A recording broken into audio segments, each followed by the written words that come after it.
Cuando encontraron el cuerpo de Marilyn Monroe, los médicos dijeron que había muerto por una sobredosis masiva, pero había un problema que casi nadie conoce. En su estómago no había restos de pastillas, ninguno, y científicamente eso no tenía sentido. Aún así, el caso se cerró en cuestión de horas, sin una investigación profunda, sin una reconstrucción real de lo ocurrido y sin explicar una llamada telefónica que tuvo lugar esa misma noche. Porque alguien habló con Marilyn pocas horas antes de que muriera, y lo que escuchó no sonaba a cansancio ni a una actriz agotada, sonaba a una despedida. El teléfono sonó 3 veces antes de que alguien descolgara. Era la noche del sábado, y la mujer al otro lado de la línea apenas podía articular palabras. Peter Lawford escuchó algo que nunca olvidaría. Una voz que se arrastraba, que se hundía como si cayera por un precipicio invisible. «Despídete de Pat», murmuró ella. «Despídete del presidente y despídete de ti mismo, porque eres un buen tipo». Después, silencio. No un silencio de colgar, sino el vacío de alguien que suelta el auricular y se abandona. Peter sintió que algo estaba terriblemente mal, pero no fue. No cruzó la ciudad, no rompió esa puerta.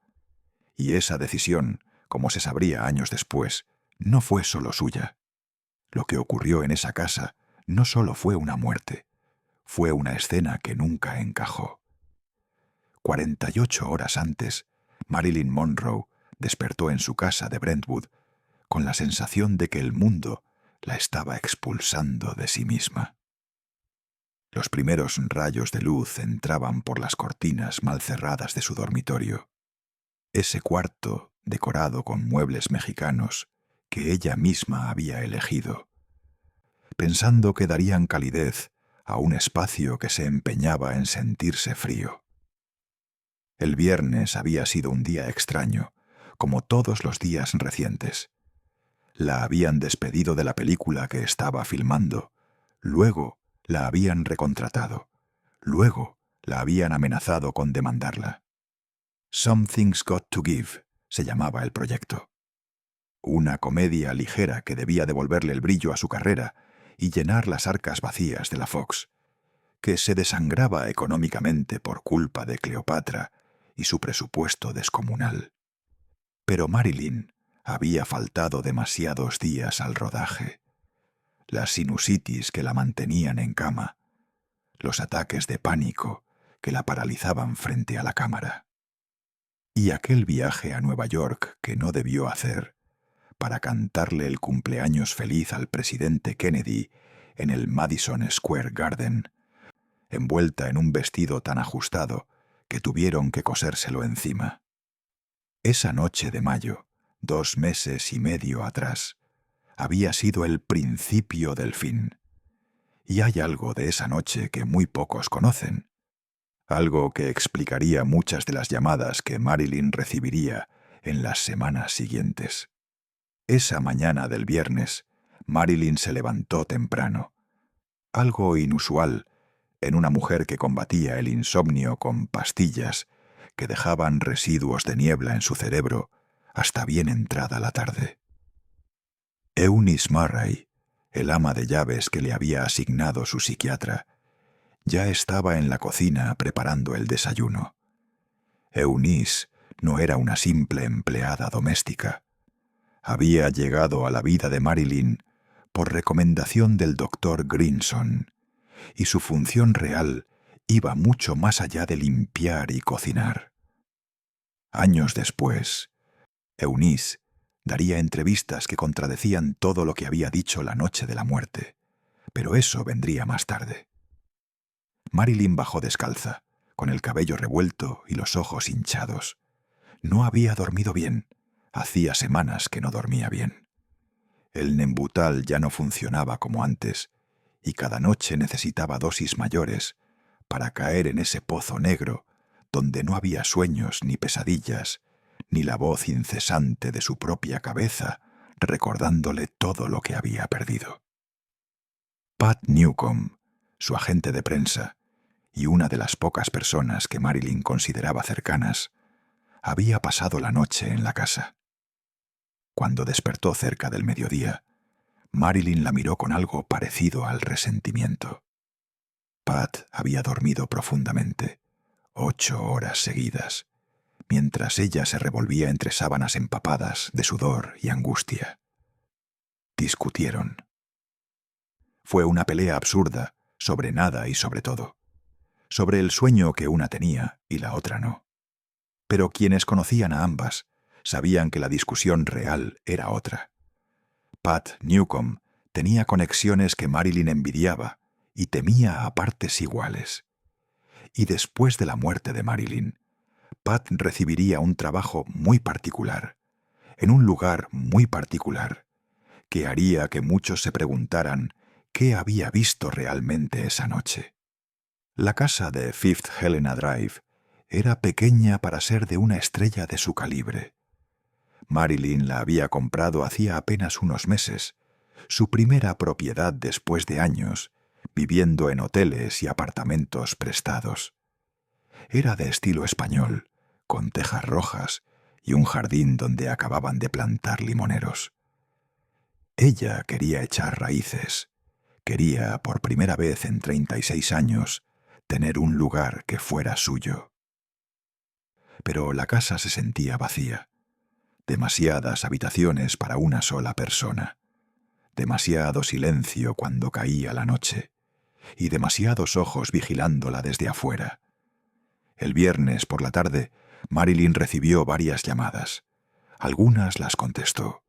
Otras las dejó sonar hasta que el teléfono se rindió. Había un paquete en la puerta. Un animal de peluche sin tarjeta, sin remitente. Lo miró como si fuera una amenaza. Todo últimamente se sentía como una amenaza. Las llamadas anónimas que recibía a horas extrañas, voces de mujer que la insultaban y le advertían que se alejara.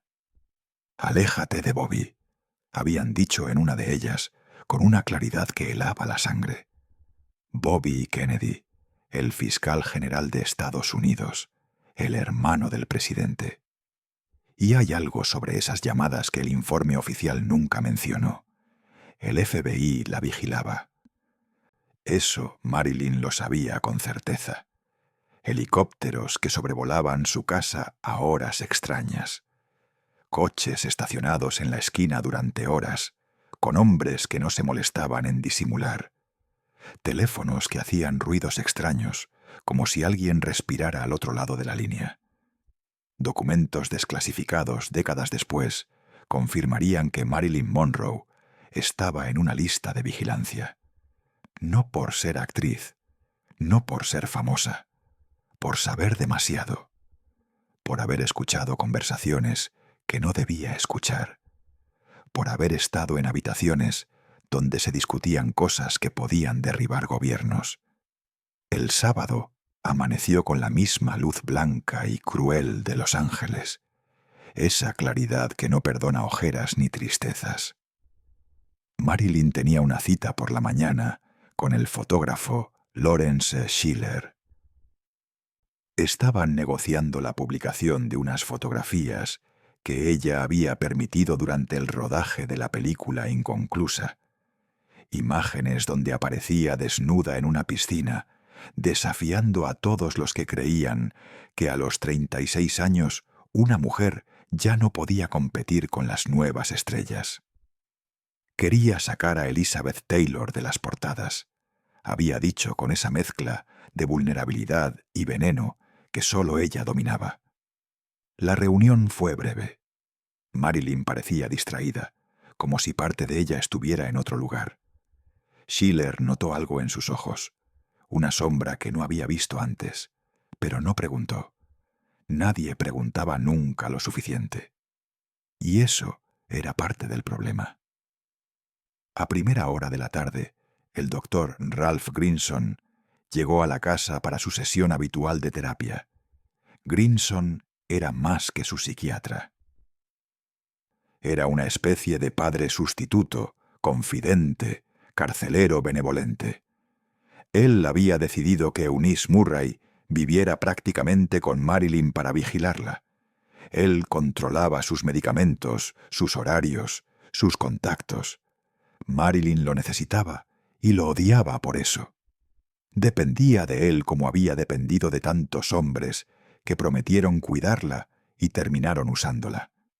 Su primer marido, a los 16 años, cuando era apenas una niña que buscaba escapar del sistema de orfanatos. Joe DiMaggio, que la amaba con una posesividad que la asfixiaba. Arthur Miller, el intelectual que prometió verla como una persona y terminó escribiendo un personaje basado en ella que la retrataba como una mujer rota. Todos la habían querido a su manera. Ninguno la había salvado de sí misma. La sesión de ese sábado duró más de lo habitual. Grinson la encontró alterada, dispersa, como un pájaro que se golpea contra los cristales de una ventana cerrada. Hablaron de los Kennedy, de la relación que había terminado, si es que alguna vez había sido una relación real. Marilyn le contó que había pensado en dar una rueda de prensa, en contar todo lo que sabía, las conversaciones que había escuchado, los secretos que le habían susurrado en almohadas de hoteles clandestinos. Grinson la escuchó con una preocupación que iba más allá de lo profesional. Y lo que hizo después de esa sesión, las llamadas que realizó antes de irse de la casa, nunca quedaron registradas en ningún informe. Antes de marcharse, Grinson le pidió a Eunice que se quedara a dormir esa noche. Algo en Marilyn lo inquietaba, aunque oficialmente nunca explicó exactamente qué. Lo que sí sabemos es que esa petición no era casual. Y que Eunice aceptó sin hacer preguntas. Alrededor de las 7 de la tarde, el teléfono volvió a sonar. Esta vez era Joe DiMaggio Jr., el hijo de su exmarido. A sus 22 años, el joven había desarrollado una relación cercana con Marilyn, que sobrevivió al divorcio de sus padres. La llamaba para contarle que había roto su compromiso con una chica que Marilyn nunca aprobó. Por un momento, ella pareció volver a la vida. Rió con esa risa que había enamorado al mundo entero, esa carcajada infantil que contrastaba con la sensualidad calculada de su imagen pública. Le dijo que había hecho bien, que esa muchacha no era para él. Cuando colgó, Eunice notó que Marilyn sonreía. Era la primera sonrisa genuina que le veía en días. Quizás todo iba a estar bien. Quizás la tormenta estaba pasando. Y entonces, menos de una hora después, llegó la llamada de Peter Lawford. Y todo cambió. Lawford la invitaba a cenar en su casa de la playa, como tantas otras veces. Pero esta vez, la voz de Marilyn sonaba diferente, arrastrada, lejana, como si hablara desde el fondo de un pozo. Peter insistió en que viniera. Ella murmuró excusas. Estaba cansada, no se sentía bien. Y entonces vinieron esas palabras que Lawford repetiría el resto de su vida. Despídete de Pat, despídete del presidente, y despídete de ti mismo, porque eres un buen tipo. Peter colgó con un nudo en el estómago. Intentó llamar de nuevo, pero nadie contestó. Marcó a su representante, desesperado. Algo estaba mal. Lo sentía. Pero cuando finalmente localizaron al abogado de Marilyn y éste llamó a la casa, Eunice se aseguró que todo estaba bien. Marilyn estaba en su habitación, descansando. La luz estaba encendida bajo la puerta. Todo estaba bien, pero no estaba bien. Y hay algo que Eunice no contó esa noche, algo que solo revelaría décadas después, cuando ya no podía desatar consecuencias. Las horas siguientes permanecen envueltas en versiones que no coinciden. Eunice diría primero que despertó pasadas las 3 de la madrugada con una sensación extraña. Después cambiaría la hora. Después la volvería a cambiar. Lo que sí se mantuvo constante fue esto. Vio la luz bajo la puerta del dormitorio de Marilyn. Tocó. Nadie respondió. Intentó abrir, pero estaba cerrada con llave. Salió al jardín y miró por la ventana. Vio el cuerpo tendido en la cama, inmóvil, con un brazo colgando hacia el suelo. Llamó al doctor Grinson. Él llegó minutos después y rompió el cristal para entrar. Marilyn estaba boca abajo, desnuda, con el teléfono cerca de la mano, como si hubiera intentado hacer una última llamada que nunca completó. Junto a la cama, frascos vacíos de pastillas. El doctor Engelberg, su médico personal, llegó poco después y la declaró muerta. Eran casi las 4 de la madrugada del domingo 5 de agosto. Pero la autopsia revelaría algo que no encajaba con esa línea temporal. Marilyn llevaba muerta muchas horas, quizás desde las 8 o 9 de la noche anterior. Quizás mientras Peter Lawford marcaba su número una y otra vez, sin obtener respuesta. Quizás mientras Eunice se aseguraba que todo estaba bien. El policía que llegó primero a la escena era un veterano llamado Jack Clemons, y lo que encontró no tenía sentido. Las sábanas estaban demasiado limpias, recién cambiadas. El cuerpo parecía haber sido movido después de la muerte. Las livideces no coincidían con la postura.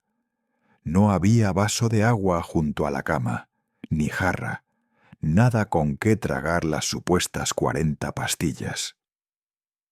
Cuando Clemons señaló esta inconsistencia a los médicos, intercambiaron miradas nerviosas. Minutos después, misteriosamente, apareció un vaso en la mesita de noche. Y hay otro detalle que Clemons nunca pudo explicar. A las 4 de la madrugada, mientras el cadáver todavía estaba tibio en la habitación de al lado, Eunice Murray estaba lavando ropa. Sábanas, específicamente. Los testimonios no cuadraban. Las horas se superponían y se contradecían como piezas de un rompecabezas que alguien había barajado a propósito. Pero nadie investigó demasiado. El caso se cerró con una velocidad inusual. Probable sobredosis accidental, dijeron, y punto. Había nombres que era mejor no mencionar. Puertas que era más prudente no abrir. La autopsia la realizó Thomas Noguchi, un forense joven que años después se convertiría en el forense de las estrellas.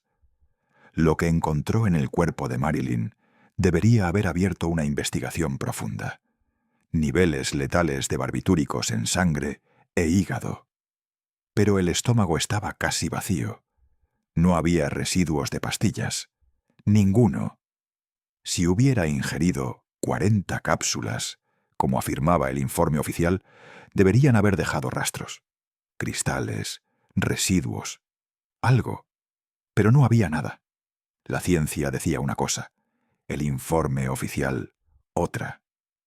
Años después, Noguchi admitiría públicamente que había inconsistencias que nunca se investigaron, cabos sueltos que alguien decidió no atar.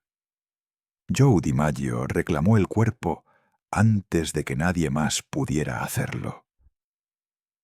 El hombre que la había amado con una intensidad que rozaba la obsesión, que había destruido su matrimonio con celos enfermizos y después había pasado años tratando de redimirse, se hizo cargo de todo. Organizó un funeral íntimo en Westwood Village Memorial Park. 33 personas.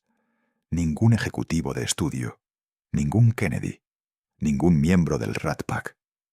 Cuando le preguntaron por qué excluía a Hollywood, su respuesta fue brutal. Si no fuera por ellos, ella todavía estaría aquí.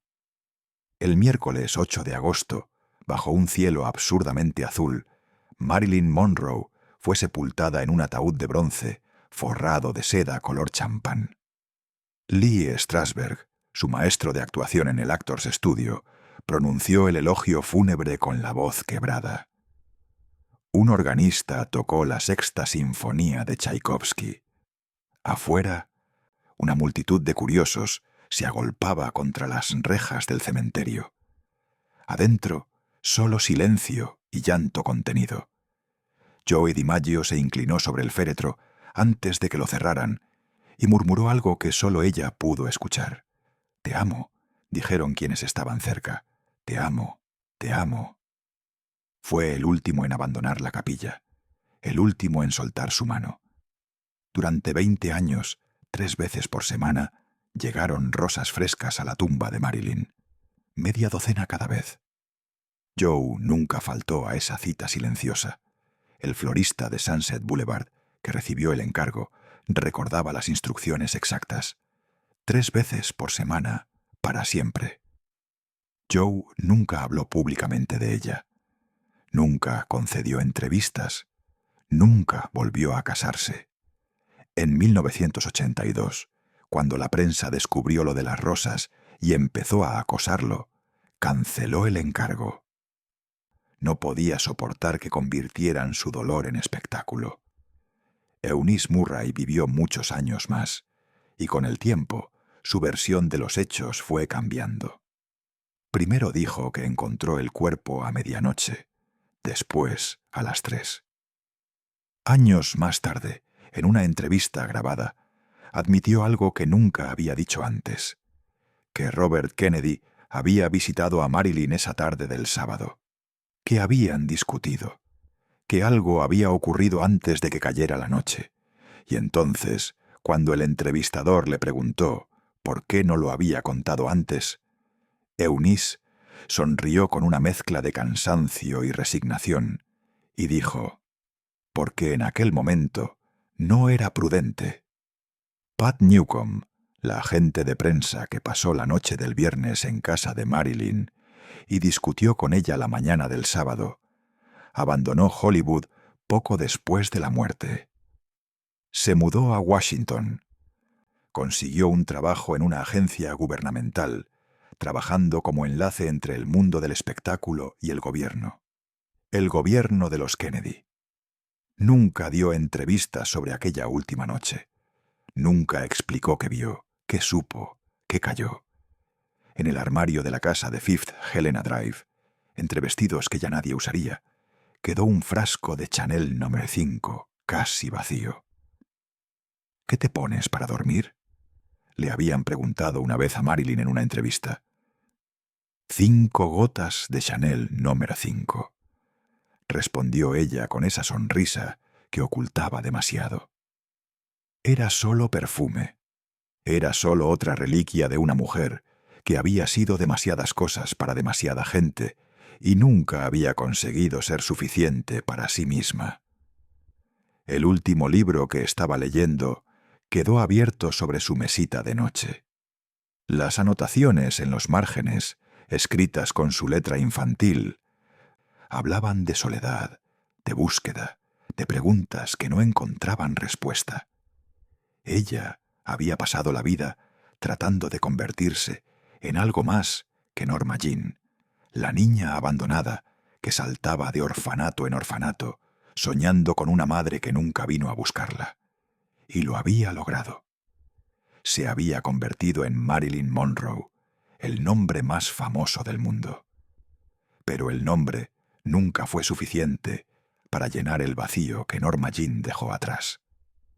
Peter Lawford cargaría con aquella llamada el resto de su vida.